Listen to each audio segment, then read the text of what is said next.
नमस्कार। सुहाना सफर विद कल्पना में आप सभी का स्वागत है। आज की हमारी कहानी का नाम है मैं हार गई, जिसकी लेखिका है मनु भंडारी जी। चलिए कहानी शुरू करते हैं। कहानी शुरू करने से पहले मैं आप सभी से अनुरोध करना चाहूंगी कि कृपया करके हमारे चैनल को लाइक करें, शेयर करें, सब्सक्राइब करें और कहानियों को लाइक करना बिल्कुल भी ना भूलें। आपका एक सब्सक्राइब हमारी जिंदगी को बदल सकता है। चलिए बिना किसी समय गवाए कहानी शुरू करते हैं। कवि सम्मेलन समाप्त हुआ तो सारा हॉल हंसी कह कहो और तालियों की गड़गड़ाहट से गूंज रहा था। शायद मैं ही ऐसी थी जिसका रोम रोम क्रोध से जल रहा था। इस सम्मेलन की अंतिम कविता थी बेटे का भविष्य। उसका सारांश कुछ इस प्रकार था कि एक पिता अपने बेटे के भविष्य का अनुमान लगाने के लिए उसके कमरे में एक अभिनेत्री की तस्वीर, एक शराब की बोतल, एक प्रति गीता की रख देता है और स्वयं छुप कर खड़ा हो जाता है। बेटा आता है और सबसे पहले अभिनेत्री की तस्वीर को उठाता है। उसकी बाँछें खिल जाती हैं। बड़ी हसरत से उसे सीने से लगाता है, चूमता है और रख देता है। उसके बाद शराब की बोतल को 2-4 घूंट पीकर रख देता है। थोड़ी देर बाद मुंह पर अत्यंत गंभीरता के भाव लाकर बगल में गीता दबाए बाहर निकलता है। बाप बेटे की ये करतूत देखकर उसके भविष्य की घोषणा करता है, यह साला तो आजकल का नेता बनेगा। कवि महोदय ने यह पंक्ति पढ़ी ही थी कि हॉल के एक कोने से दूसरे कोने तक हंसी की लहर दौड़ गई। अरे वाह वाह वाह, क्या बढ़िया बात की है, बिल्कुल सही, यही तो भविष्य है आजकल का। पर नेता की ऐसी फजीहत देखकर मेरे तो तन में आग लग गई। साथ आए हुए मित्र ने व्यंग्य करते हुए कहा, क्यों, तुम्हें ये कविता बिल्कुल पसंद नहीं आई होगी। तुम्हारे पापा जो एक बड़े नेता है। मैंने गुस्से में जवाब दिया, पसंद?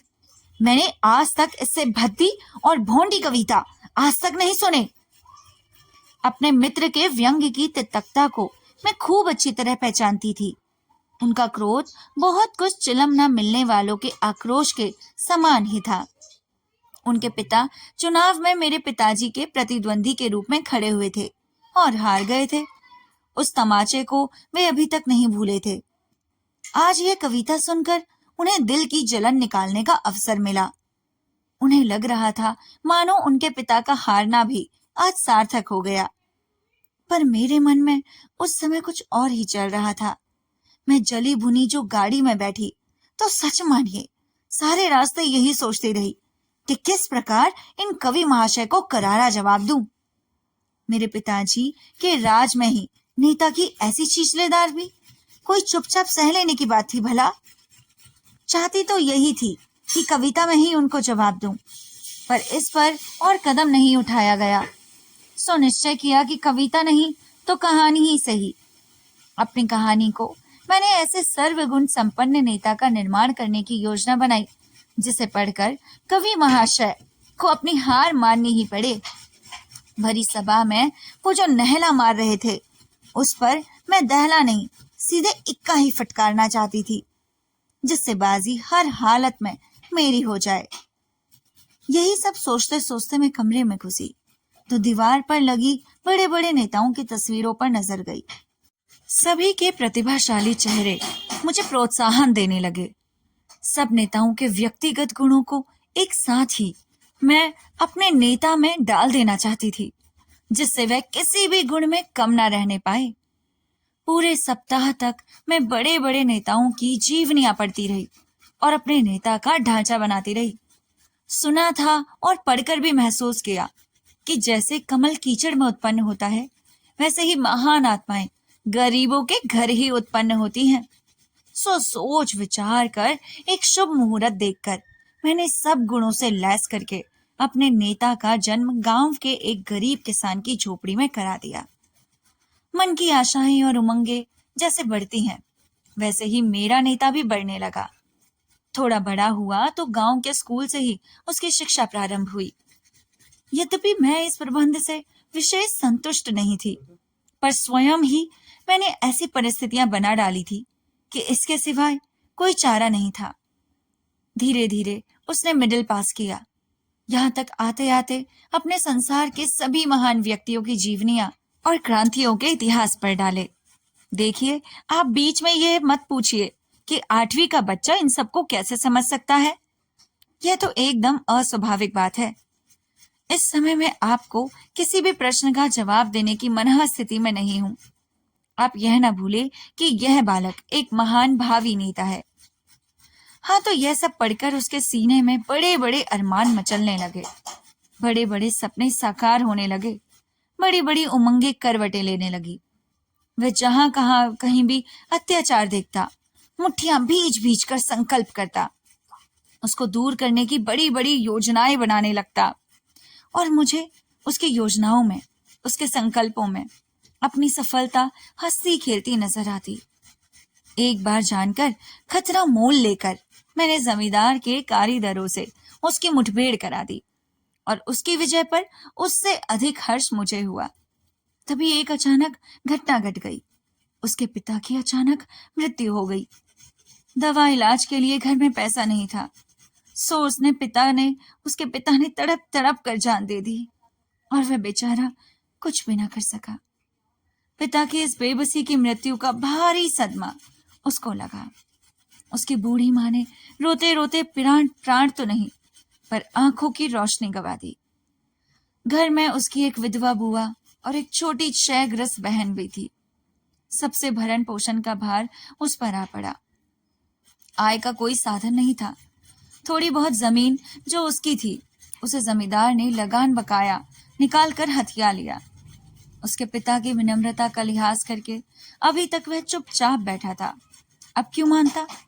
उसके क्रांतिकारी बेटे से वह परिचित था, सो अवसर मिलते ही बदला ले लिया।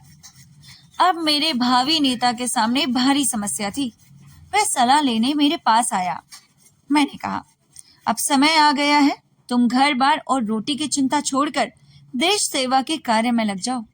तुम्हें देश का निर्माण करना है, शोषितों की आवाज को बुलंद करके देश में वर्गहीन समाज की स्थापना करनी है। तुम सब कुछ बड़ी सफलता पूर्वक कर सकोगे, क्योंकि मैंने सब आवश्यक गुण भर दिए हैं तुम में।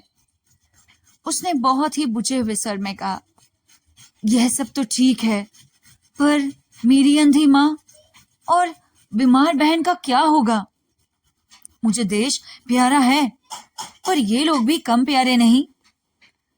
अब उसकी यह बातें सुनकर मैं झल्ला उठी। अरे, तुम नेता होने जा रहे हो या कोई मजाक है? जानते नहीं, नेता लोग कभी अपने परिवार के बारे में नहीं सोचते, वह देश के संपूर्ण राष्ट्र के बारे में सोचते हैं। और हाँ, तुम्हें मेरे आदेश के अनुसार चलना होगा। जानते हो, मैं तुम्हारी सृष्टा हूं, तुम्हारी विधाता। उसने सब कुछ अनसुना करके कहा, यह सब तो ठीक है, पर मैं अपने अंधी माँ का दर्द भरी आहों की उपेक्षा करके किसी भी मूल्य पर नहीं कर सकता। तुम मुझे कहीं नौकरी क्यों नहीं दिला देती? गुजारे का साधन हो जाने से मैं बाकी सारा समय सहर्ष देश सेवा में लगा दूंगा, तुम्हारे सपने सच्चे कर दूंगा। पर पहले मेरे पेट का प्रबंध कर दो। मैंने सोचा क्यों ना अपने पिताजी के विभाग में इसे कहीं नौकरी दिलवा दूं, पर पिताजी उतार नीति के कारण कोई जगह खाली भी तो नहीं रहने देते। देखा तो सभी जगह भरी हुई थी। कहीं मेरे चचेरे भाई विराजमान थे तो कहीं फुफेरे। मतलब यह था कि मैं उसके लिए कोई प्रबंध न कर सकी। उसका मुंह तो चीर दिया, पर उसे भरने का प्रबंध न कर सकी। ओहो, हार कर उसने मजदूरी का काम करना शुरू कर दिया। जमींदार की नई हवेली बन रही थी, वह उसमें ईंटें ढोने का काम करने लगा। जैसे जैसे वह सर पर ईंटें उठाता, उसके अरमान नीचे को धसकते जाते। मैंने लाख बार उसे ये काम ना करने को कहा, पर वह है अपनी माँ बहन की आड़ लेकर मुझे निरुत्तर कर देता। मुझे उस पर कम गुस्सा ना आता, फिर भी मुझे भरोसा था, क्योंकि बड़ी बड़ी प्रतिभाओं और गुणों को मैंने उसमें घुट्टी पिला दी थी। हर परिस्थिति में वे अपना रंग दिखाएंगे, यह सोचकर ही मैंने उसके भाग्य पर छोड़ दिया और तटस्थ दर्शक की भांति उसकी प्रत्येक गतिविधि का निरीक्षण करने लगी। उसकी बीमार बहन की हालत बेहद खराब हो गई। वह उसे बेहद प्यार करता था, उसने एक दिन काम से छुट्टी ली और शहर गया उसके इलाज के प्रबंध की तलाश में। खूब घूम फिर कर एक ही बात उसकी समझ में आई कि काफी रुपया हो तो उसकी बहन बच सकती है। रास्ते भर उसकी रुग्ण बहन के करुण चित्कार उसके हृदय में बेंधते रहे। बार बार जैसे उसकी बहन चिल्ला चिल्ला कर कह रही थी, भैया भैया मुझे बचा लो, कहीं से भी रुपए का प्रबंध करके मुझे बचा लो भैया, मैं मरना नहीं चाहती। और उसके सामने उसके बाप की मृत्यु का दृश्य घूम गया। गुस्से से उसकी नसें तन गई। वह गांव आया और वहां के जितने भी संपन्न लोग थे सबसे कर्ज मांगा, मिन्नतें की, हाथ जोड़े, पर निराशा के अतिरिक्त उसे कुछ नहीं मिला। इस नाकामयाबी पर उसका विद्रोही मन जैसे भड़क उठा। वह दिन रात बताए जाने क्या क्या संकल्प कर रहा था। आधी रात के करीब दिल में निहायत ही नापाक इरादा लेकर वह उठा। मैं कांप गई क्योंकि वह चोरी करने जा रहा था। मेरे बनाए नेता का ऐसा पतन, चोरी करे, छी छी छी। और इसके पहले कि चोरी जैसा जघन्य अपराध करके वह अपनी नैतिकता का हनन करता, मैंने उसका ही खात्मा कर दिया। अपनी लिखी हुई कहानी के पन्नों को टुकड़े टुकड़े कर दिया।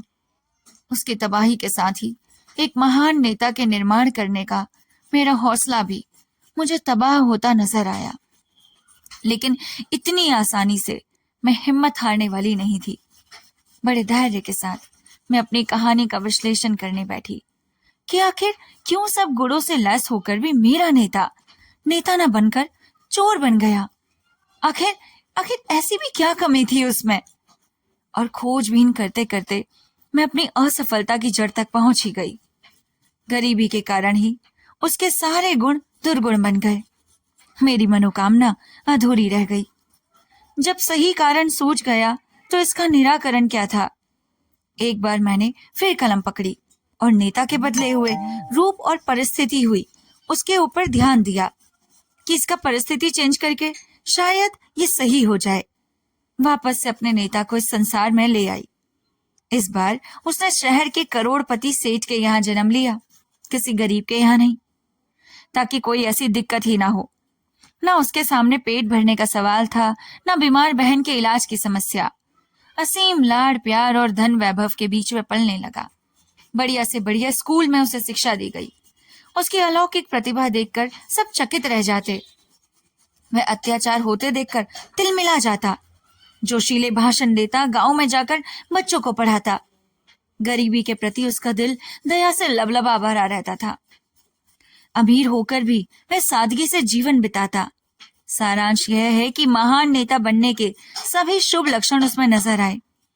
कदम कदम पर वह मेरी सलाह लेता और मैंने भी उसके भावी जीवन का नक्शा उसके दिमाग में उतार दिया, जिससे वह कभी भी पथभ्रष्ट ना हो।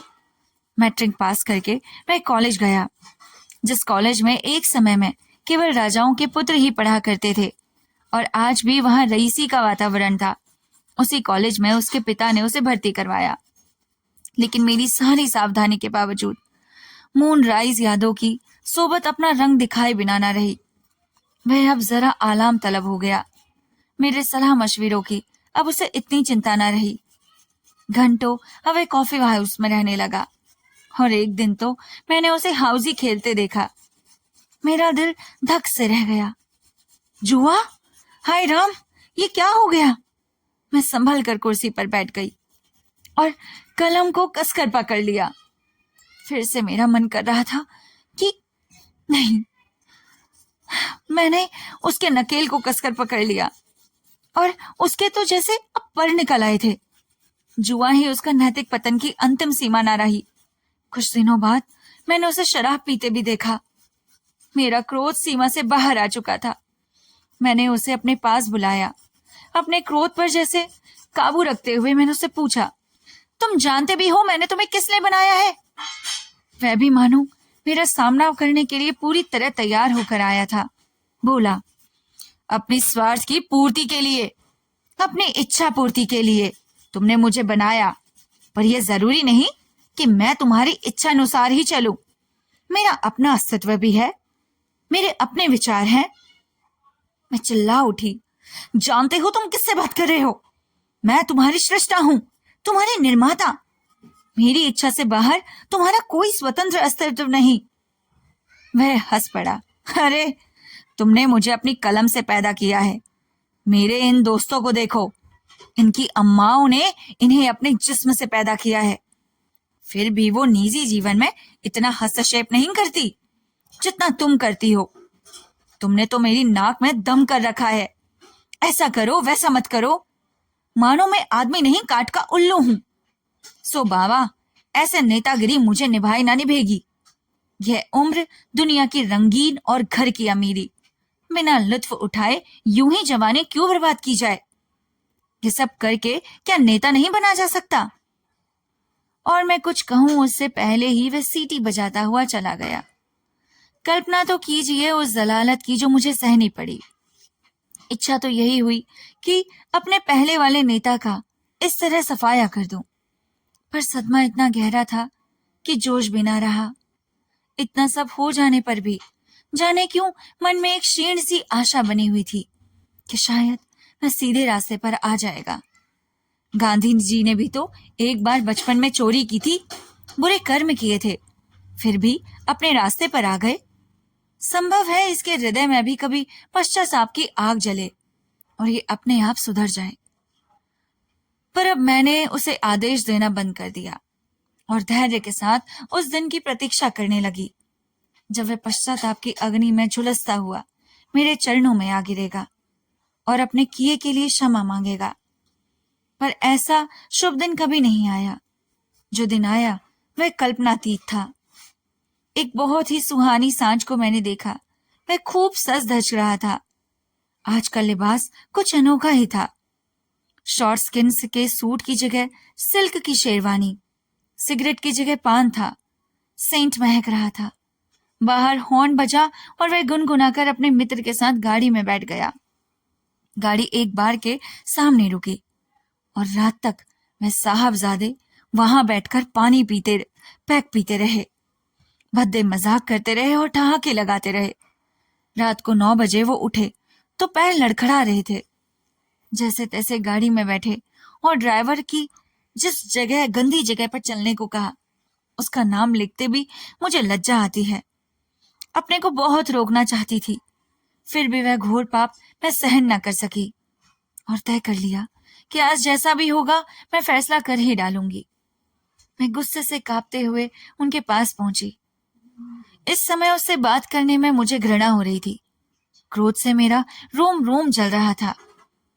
फिर भी अपने को काबू में रखकर और स्वर को भरसक कोमल बनाकर मैंने उससे कहा, एक बार अंतिम चेतावनी देने के ख्याल से ही मैं इस समय तुम्हारे पास आई हूं। तुम्हारा ये सर्वनाश देखकर जानते हो मुझे कितना दुख होता है। अब भी समय है, संभल जाओ। सुबह का भूला यदि शाम को घर आ जाए तो उसे भूला नहीं कहते। पर इस समय शायद वो मुझसे बात करने की मनः स्थिति में नहीं था। उसने पान चबाते हुए कहा, अरे जान, ये क्या तुमने हर समय नेतागिरी का पचड़ा लगा रखा है? कहाँ तुम्हारी नेतागिरी और कहाँ छमिया का छमका। देख लो तो बस सरूर आ जाए। मैं कौन बंद कर लिया? मैं कुछ और भी बोला पर मैंने नहीं सुना। पर जो उसने आंख मारी वह दिखाई दी और मुझे लगा जैसे पृथ्वी घूम रही है। मैंने आंखें बंद कर ली और गुस्से से होंठ काट लिए। क्रोध के आवेग में कुछ भी कहते नहीं बना। मुझसे इतना ही निकला, दुराचारी, अशिष्ट, नारकीय, कीड़े। उसके मित्र ने जो कुछ कहा उसकी हल्की सी ध्वनि मेरे कान में पड़ी। वह जाते जाते कह रहा था, अरे ऐसी घोर हिंदी में फटकारेगी तो वह समझेगा भी नहीं, जरा सरल भाषा में बोलो। और अधिक वह पाना मेरे बूते के बाहर था। मैंने जिस कलम से उसे उत्पन्न किया उसी कलम से उसका खात्मा भी कर दिया। वह छमिया के यहाँ जाकर बैठने वाला था कि मैंने उसे रद्दी की टोकरी में डाल दिया। जैसा किया वैसा पाया। उसने तो अपने किए का फल पा लिया। मैंने उसे बनाया ही कैसा था, लेकिन मैं अपनी समस्या का समाधान नहीं कर सकी। एक बार भी असफलता ने तो मुझ पर रुला ही दिया। अब तो इतनी हिम्मत भी नहीं रही कि एक बार फिर मध्यम वर्ग से अपना नेता उत्पन्न करके फिर से प्रयास करती। इन 2 हत्याओं के भार से ही मेरी गर्दन टूटी जा रही थी और हत्या का पाप ढोने की इच्छा न थी, न शक्ति थी।